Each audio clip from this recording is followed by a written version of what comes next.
মায়ের স্মৃতি যেমন বলে শেষ করতে পারবো না, ঠিক তদ্রূপ দেশনেত্রী বেগম খালেদা জিয়া আমার কাছে আরেকটি মা। এক মা শিখিয়েছেন আমাকে ভালো মানুষ হতে, আর এক মা আমাকে শিখিয়েছেন দেশপ্রেম এবং আপসীনতা।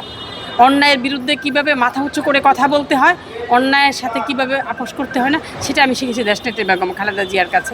সো দুটো মায়েই আমার জীবনে অনেক গুরুত্বপূর্ণ প্রভাব আছে। আমি আজকে আপনাদের মাধ্যমে আমার এই দুই মায়ের জন্যই আমি জান্নাত কামনা করছি।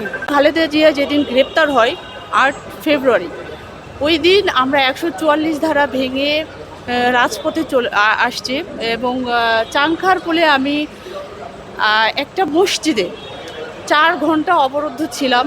তো সেই দিন আমি ভেবেছিলাম হয়তো আজকে আমার শেষ দিন, আজকে আমি আর বেঁচে ফিরতে পারবো না বাসায়। তো এই জিনিসটা আমার খুবই মনে পড়ে এবং কান্না চলে আসে। আমি ওনার পাশে বসতে চাইলাম, অলরেডি তখন আমি বসে গেছি। তো ম্যাডামের যে প্রোটোকলের দায়িত্বে যারা ছিলেন তারা খুব বলছিলেন যে এখান থেকে যেন আমি উঠে যাই, তো ম্যাডাম তখন ইশারা দিলেন যে আমাকে যেন ওইখান থেকে না উঠায়। এখানে ওনার পায়ের কাছে আমি একদম কাছেই বসেছিলাম।